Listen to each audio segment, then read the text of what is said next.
अयोध्या जी में आज राम मंदिर बना, इस मंदिर के लिए लाखों लोग मर गए, छातियों पर गोलियां खाई, कानून की लंबी लड़ाइयां लड़ी। कई तो लड़ाइयां लड़ते लड़ते मर गए, कई तो इंतजार करते करते मर गए कि राम मंदिर बनेगा बनेगा बनेगा। आपको क्या लगता है, ये जो मर गए राम जी के लिए गोलियां खाकर, लड़ाइयां लड़के कोर्ट कचहरी की मर गए, या इंतजार करते मर गए, ये सब इनका मरना व्यर्थ चला गया क्या? नहीं। इन सबको कौन सी गति मिली होगी? इन सबको भगवान ने अपने चरणों में, इन सबको वही गति मिली होगी जो गति भगवान माता कौशल्या को, भगवान राम जो गति दशरथ जी को देते हैं, जो गति अपने सबसे श्रेष्ठ भक्त को देते हैं, वही गति भगवान राम अपने भक्तों को जो इंतजार करते करते मर गए, आस लिए लिए मर गए, उनको भी प्रभु वही गति देंगे जो बड़े बड़े साधु संतों को मिलती है। माना कि हमें और आपको क्या लग रहा है कि वो मर गए, वो देख नहीं पाए ना। 22 जनवरी को वो सब लोग अयोध्या आएंगे, कोई मृत्यु लोक से हम लोग चलकर जाएंगे, वो आकाश मार्ग से आकर राम जी के उस सुंदर दिव्य दर्शन को करने आएंगे और राम का पावन दर्शन करेंगे। भगवान के लिए कोई एक पग रखा होगा, एक पग, कोई घर के बाहर तक गया होगा कि चलो हम भी राम जी के दर्शन करने चलते हैं, या हम भी राम के लिए मरने के लिए चलते हैं, राम की इस लड़ाई में हम भी सम्मिलित होने चलते हैं। कोई द्वार तक गया होगा और द्वार तक जाके लौट आया होगा बाद में, तो गया था ये तो भगवान याद रखेंगे, लौट आया ये भूल जाएंगे भगवान, और उसे भी वही गति देंगे। भगवान कहते हैं कि तुम हमारे लिए कुछ अच्छा सोचते हो, कुछ अच्छा करते हो, वो तो हम याद रखते हैं। ये दुनिया के लोग आपकी बुराइयां याद रखते हैं, भगवान तो सिर्फ हमारी अच्छाइयां याद रखते हैं। इसलिए अच्छे भक्तों की तरह इंतजार करो। भक्तों को क्या करना पड़ता है? इंतजार। सालों लग जाते हैं, जन्म लेके मर गए लोग इंतजार करते करते। भगवान बहुत इंतजार कराते हैं, इसलिए हमारा ये जन्म इंतजार करते करते पूरा हो जाए तो कोई बात नहीं, अगला जन्म फिर लेना, फिर भगवान से कहना प्रभु हम आपके लिए रोते रहें, फिर अगला जन्म लेना, फिर कहना प्रभु हम आपके लिए रोते रहें, फिर अगला जन्म लेना, फिर कहना कि हे प्रभु हम आपकी यादों में रोते रहें, हमें आपके सिवा कुछ नजर ना आए। तब तक जन्म लेते रहना जब तक प्रभु अपने गले से ना लगा लें, जब तक अपने हृदय से ना लगा लें, तब तक जन्म लेंगे। पर किसके लिए? हम जन्म भी जगत के नहीं, जन्म भी जगन्नाथ जी के लिए लेंगे, प्रभु राम के लिए लेंगे, अपने रघुनंदन के लिए लेंगे, अपने श्याम सुंदर के लिए लेंगे। भगवान के लिए जन्म लेना।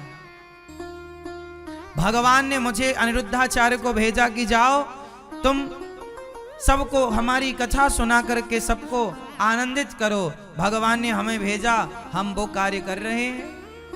हम भगवान से मुक्ति वुक्ति नहीं चाहते, हम भगवान से कोई मोक्ष वोक्ष नहीं चाहते। हम तो कहते हैं प्रभु अगला भी जन्म हो तो जिस तरह इस जन्म में हम माताओं की सेवा, आप हमसे माताओं की सेवा करा रहे हैं, ये दास से अन्य क्षेत्र की सेवा करा रहे हैं, इस दास से कथा की सेवा करा रहे हैं, ये वाणी भगवान की कथा के लिए खुलती है। हम तो कहते हैं हर जन्म में बार बार हमें जन्म दे करके संसार में भेजना और अपने चरणों में ही लगाए रखना, सेवा में ही लगाए रखना। यदि सेवा करने के लिए जन्म हो तो जन्म अच्छा है, किसी को प्रसन्न करने के लिए जन्म हो तो जन्म अच्छा है।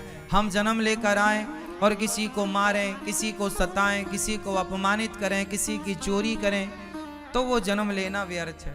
शराब पिए, गांजा पिए, गलत काम करें तो जन्म व्यर्थ है। लेकिन इस शरीर से यदि सही काम बन रहा है तो समझ लो कि ये जन्म सार्थक है। जो सही कार्य में लगे हैं उनके लिए 24 घंटे, हम तो हर घंटे मुक्ति में रहते हैं, हमें मुक्ति की कोई जरूरत नहीं है। कौन सी मुक्ति चाहिए आपको? मुक्ति चाहिए हर बुरे काम से। भगवान से प्रार्थना करो, हे प्रभु हमें मुक्त कर दो, हर बुरे काम से मुक्त कर दो। हे नाथ हर बुरी सोच से हमें मुक्त कर दो और अपने हर अच्छे काम में लगाए रखो, यही तो मुक्ति है। भगवान से कहो, हे नाथ हमारा जन्म आपके भक्तों की सेवा और आपकी सेवा के लिए हो। जहां भी रहें अपने प्रभु को याद करते रहें। काम करना मना नहीं है। आज कुछ लोग ना घर छोड़ देते हैं, आज कुछ लोग जंगल चले जाते हैं। ना जंगल जाने की जरूरत है, ना घर छोड़ने की जरूरत है। घर पर रहकर अपनी माँ की सेवा करते हुए, पिता की सेवा करते हुए, पत्नी और पुत्रों की जिम्मेदारी पूरी करते हुए भगवान के चिंतन में लगे रहो। इससे बड़ी कोई पूजा नहीं है, इससे बड़ा कोई धर्म नहीं है। भगवान ने कभी नहीं कहा कि हमारे लिए सब छोड़ दो। छोड़ना है तो हर बुराई छोड़ दो, झूठ छोड़ दो, छल छोड़ दो, पर नारी पर पुरुष का चिंतन छोड़ दो।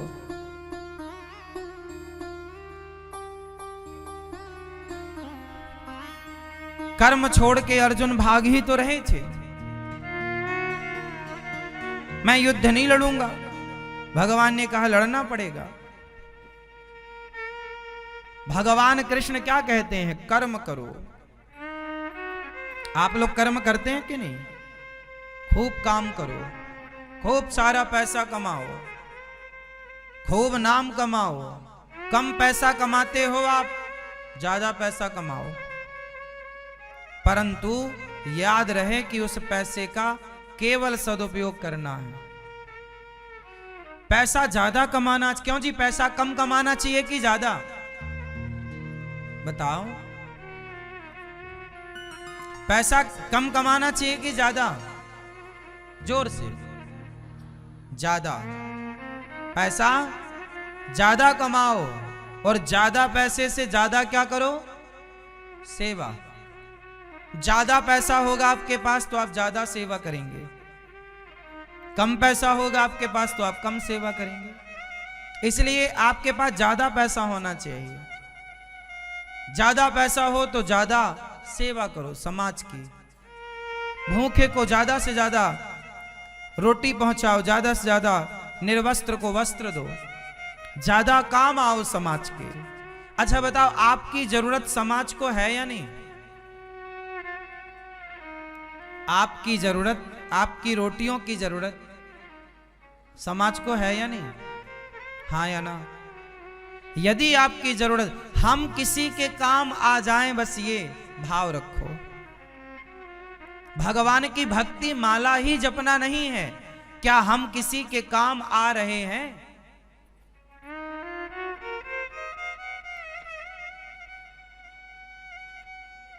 क्या आप किसी के काम आ रहे हैं?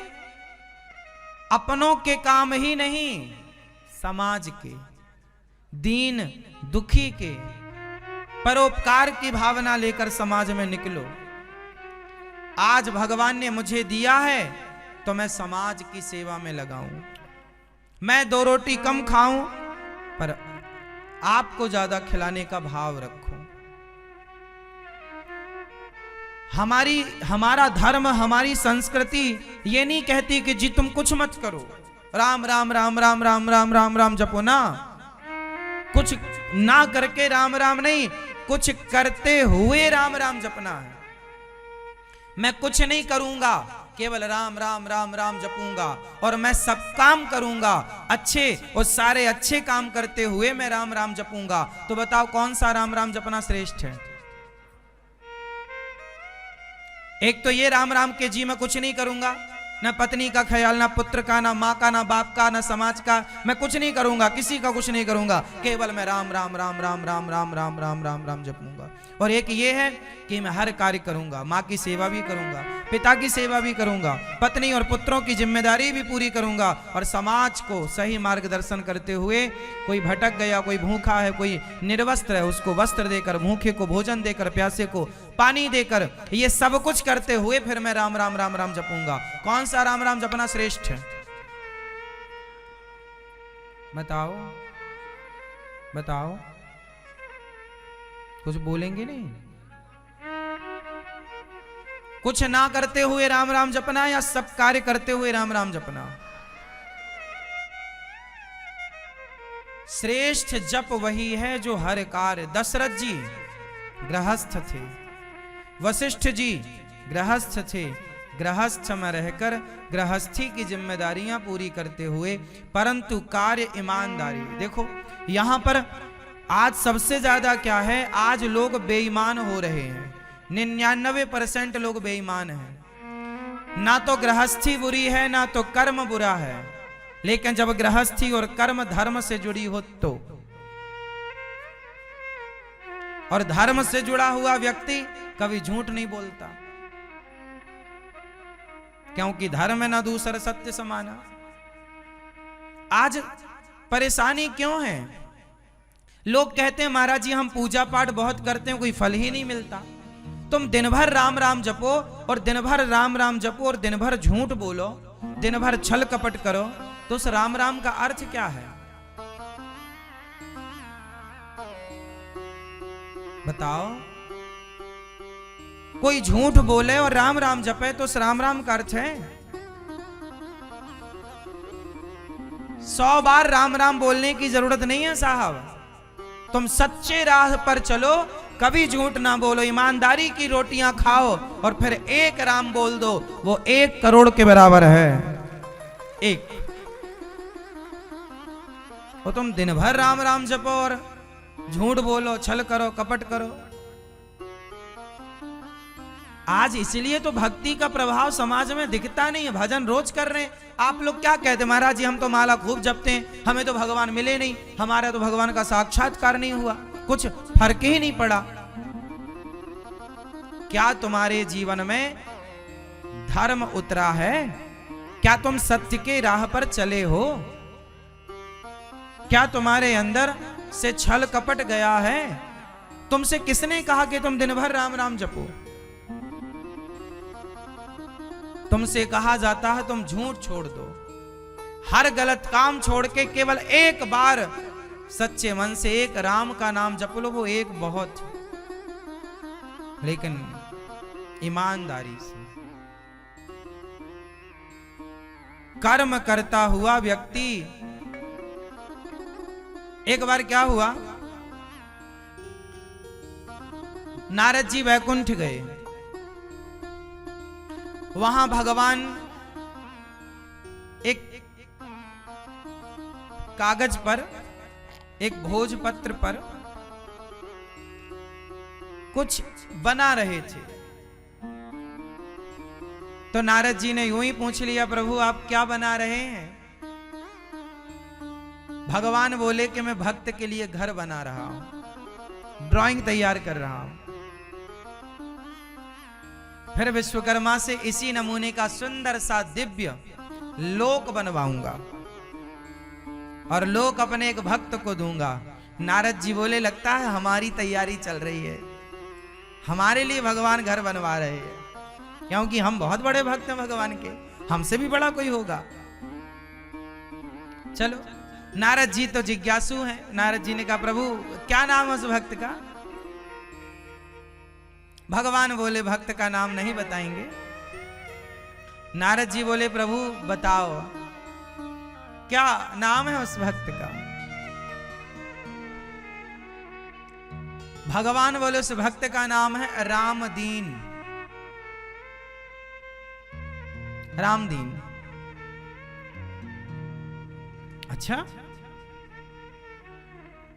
तो भगवान उसके लिए घर बना रहे हैं? हाँ। नारद जी बड़े दुखी हो गए, प्रभु हम आपके इतने बड़े भक्त हैं, हमारे लिए कभी घर नहीं बनाया, क्या हमसे भी बड़ा भक्त है वो आपका रामदीन? हाँ, अच्छा एड्रेस दो, पता दो, हम जाके देखते हैं कि भक्त है कि ऐसे ही है। भगवान बोले जाओ फलाने गांव में, फलाने खेत में उसका छोटा सा घर है और वो किसान है, खेती करता है, उसकी पत्नी है, उसके बच्चे हैं। अब चले नारद जी, तो तो देखा एक किसान था, एक 2 बैल, और वो हल चला रहा था खेत में, और हल चलाता जाए, जुताई और बुवाई करता जाए, और श्रीमन नारायण श्रीमन नारायण हर थोड़ी थोड़ी देर में वो कहता जाए, हे श्रीमन नारायण मैं आपको कभी भूलूं नहीं। बस इतना कहता जाए कि हे श्रीमन नारायण मैं आपको कभी, आप नहीं बोलेंगे ना, हे श्रीमन नारायण मैं आपको कभी भूलूं नहीं, हे श्रीमन नारायण मैं आपको कभी भूलूं नहीं। ऐसा वो बार बार बोल रहा था। अब नारद जी बोले, लो ये तो थोड़ी थोड़ी देर में नारायण नारायण बोलता, मैं तो दिन में रेगुलर नारायण नारायण जपता हूं। दौड़ के नारद जी फिर गए, हे प्रभु आपका निर्णय गलत है, वो तो बहुत कम बोलता है आपका नाम, वो कम भगत है, मैं बड़ा भक्त हूं आपका, मेरे लिए घर बनाओ। भगवान बोले, अच्छा एक काम करो, ये घी से भरा कटोरा ले लो नारद जी, और पूरी पृथ्वी की परिक्रमा लगा कर आओ, और परिक्रमा करते हुए याद रखना कि एक बूंद जमीन पर घी गिरना नहीं चाहिए, और यदि गिर गया तो फिर काम बिगड़ जाएगा, और यदि नहीं गिरा तो फिर मैं आपके लिए घर बनाऊंगा। अब नारद जी घी का कटोरा भरते हैं, और घी का कटोरा भर करके नारद जी पूरी पृथ्वी की परिक्रमा करने चले। पूरी पृथ्वी की परिक्रमा नारद जी ने की, और घी का कटोरा भर के रखा। नारद जी एक बूंद घी ना गिर जाए इसके चक्कर में धीरे धीरे धीरे धीरे नारद जी चले। पूरा ख्याल रखा कि एक बूंद घी जमीन पर गिर ना जाए। पूरी परिक्रमा लगी, काफी दिन लग गए। कुछ दिन बाद नारद जी लौटे। भगवान ने कहा आओ। नारद जी ने कहा प्रभु ये रहा घी का कटोरा, एक बूंद कहीं नहीं गिरा, आप चेक कर लो। भगवान बोले वो तो सब ठीक है, ये बताओ कि इन दिनों में आप घी का कटोरा लेकर जब चले, इस दौरान आपने मुझे कितनी बार याद किया? नारद जी बोले प्रभु क्षमा करना, पूरा ध्यान घी पर था, तो आपको जरा भी हम याद नहीं कर पाए। नारद जी से भगवान ने कहा कि तुम तो फुर्सत हो, तुम्हारे तो कोई काम नहीं है, तो तुम दिन भर नारायण नारायण जपते हो, लेकिन देखो आज तुम्हें हमने जरा सा काम दिया तो तुम उस काम में हमें भूल गए कि नहीं। लेकिन वो रामदीन, वो किसान सारा काम करता है, अपनी गृहस्थी का सारा काम करता हुआ हर थोड़ी देर में कहता रहता है श्रीमन नारायण मैं आपको कभी भूलूं नहीं। वो काम करते हुए मुझे याद रखता है। तो आप ही बताओ कि बड़ा भक्त कौन है? जिसके पास कोई काम ही नहीं है वो राम राम जपे तो क्या बड़ी बात है। तेरे पास तो काम ही नहीं है कुछ, राम राम जप। लेकिन जो काम करते हुए राम राम जपते हैं वो गृहस्थ होते हैं, और भगवान उन भक्तों से अत्यधिक प्रेम करते हैं जो कर्म करते हुए प्रभु को याद रखते हैं।